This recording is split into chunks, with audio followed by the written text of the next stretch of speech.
lebih cepat lebih baik. Selamat pagi semuanya. Selamat pagi. Apa kabarnya hari ini? Luar biasa. Baik. Hari ini adalah pertemuan kedua kita. Kemarin minggu lalu sudah belajar dengan Ibu Pinia tentang sakramen Perkawinan. Nah, sebelum mulai pembelajaran, kita berdoa dulu. Kita angkat tanda kemenangan Tuhan kita Yesus Kristus Dalam nama Bapa dan Putra dan Roh Kudus. Amin. Oke. Di sini siapa ketua kelasnya? Elsia? Iya, Bu. Oke, nanti catat namanya siapa temannya yang tidak hadir, oke? Iya, Bu. Oke. Nah, hari ini kita belajar tentang sakramen tahbisan. Nah, sebelum itu kita akan melihat video terlebih dahulu.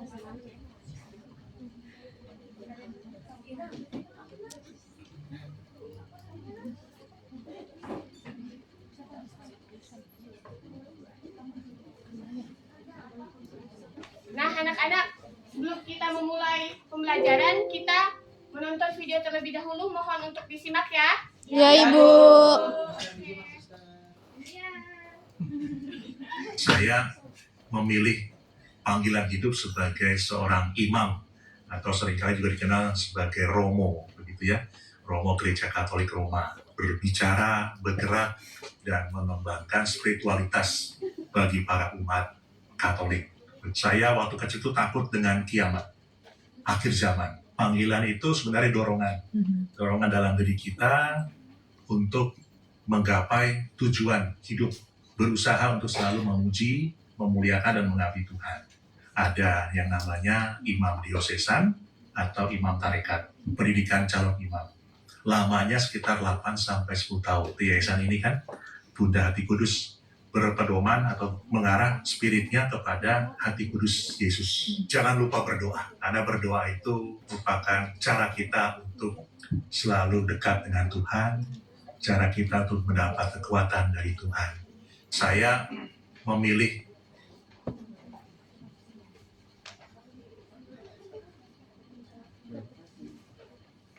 Oke, anak-anak, tadi kita sudah melihat video tentang apa? Panggilan hidup Romo. Ya, Romo tersebut memilih panggilan hidup menjadi seorang Imam. Apa sih sakramen tahbisan itu? Nah, sakramen tahbisan atau sakramen imamat adalah melantik seseorang untuk ikut serta dalam tugas perutusan Yesus Kristus. Di mana melalui sakramen tahbisan ini seseorang menjadi pemimpin dalam gereja, bukan hanya dalam perayaan Ekaristi, melainkan dalam seluruh hidup gereja, yaitu termasuk juga melayani dalam sakramen-sakramen. Nah, dengan sakramen tahbisan ini, seseorang diangkat untuk mengembalakan gereja dengan sabda dan rahmat Allah. Nah, di dalam video tadi kan kita melihat bahwa seorang imam tadi memilih panggilan hidup yaitu sebagai seorang imam. Tentunya dia sudah menerima sakramen apa? Sakramen tahbisan. Nah, sebelum dia menerima sakramen tahbisan, tentunya dia sudah menerima 3 tahbisan inisiasi, yaitu apa?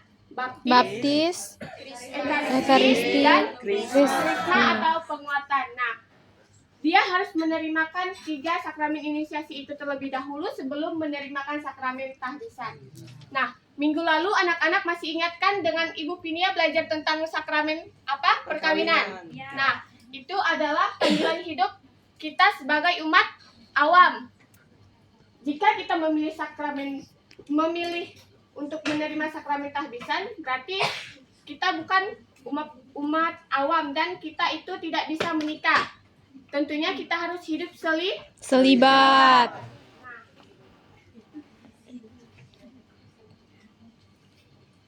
Lalu kenapa sih ada sakramen tahbisan itu?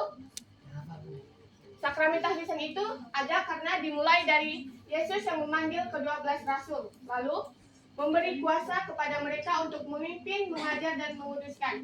Ini terdapat dalam Injil Yohanes bab 21 ayat 15. Ayo kita buka sama-sama Alkitabnya. Ya, Ibu. Yohanes bab 21 ayat 15. Sudah dapat? Sudah. Oke. Nanti baca masing-masing ya. Ya, Ibu. Nah, kemudian para rasul ini menumpangkan tangan dan mendoakan orang-orang yang meneruskan tugas mereka. Maka dari itu, cara gereja meneruskan tugas kerasulan ini hingga sekarang, yaitu melalui sakramen tahbisan. Nah, anak-anak, berarti imam yang kita lihat di gereja yang memimpin itu adalah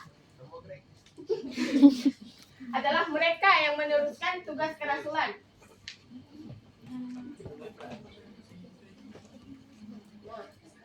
Anak-anak, di sini kita akan melihat apa saja sih syarat untuk menjadi seorang imam itu.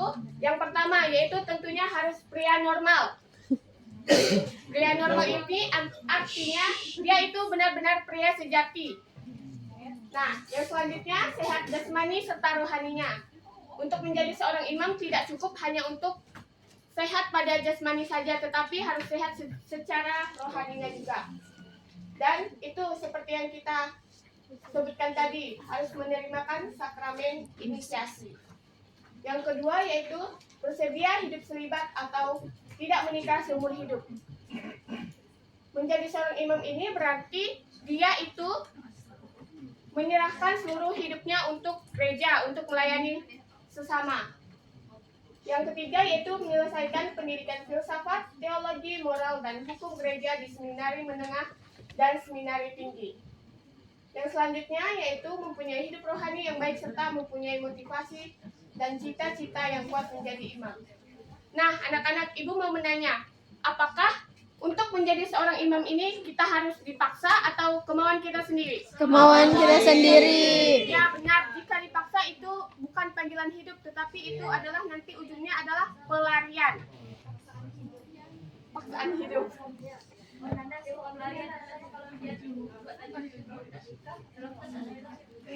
Di sini kita melihat tiga tingkatan tahbisan. Yang pertama yaitu ada tahbisan episkopat atau tahbisan uskup, di mana tahbisan uskup ini merupakan sakramen imamat tertinggi atau keseluruhan pelayanan suci.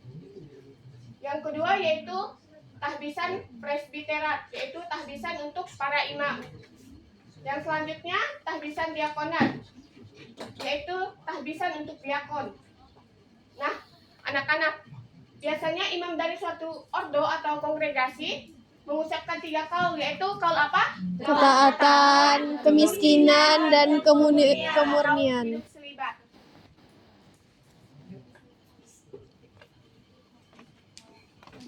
Nah, di sini ada materia dan forma sakramen tahbisan. Yang pertama yaitu materia sakramenti. Di situ apa coba materia sakramentinya? Penumpangan tangan oleh uskup. Nah, ini hanya boleh dilakukan oleh uskup ya anak-anak. Yang selanjutnya itu ada formanya, yaitu adalah doa tahbisan yang panjang, dan setiap masing-masing tingkatan tahbisan memiliki rumusan doa tahbisan sendiri. Jadi berbeda untuk tahbisan uskup, presbiterat, dan diakonat itu berbeda-beda sesuai dengan tingkatan dan rumusan doa tahbisan itu sendiri. Nah, anak-anak, gimana sih cara kita mendukung panggilan hidup para imam? Yaitu kita sebagai umat Katolik dapat mendukung panggilan hidup para imam. Yang pertama yaitu mendukung mereka melalui dukungan doa dan rohani. Ini contohnya seperti apa? Coba, ada yang bisa memberikan contoh?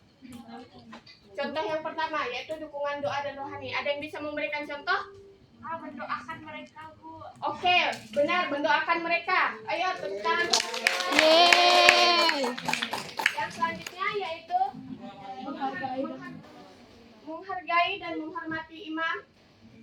Yang ketiga, partisipasi aktif dalam gereja dan memberikan dukungan praktis. Jadi, yang sangat sederhana bisa kita lakukan untuk mendukung hidup panggilan para imam yaitu melalui doa.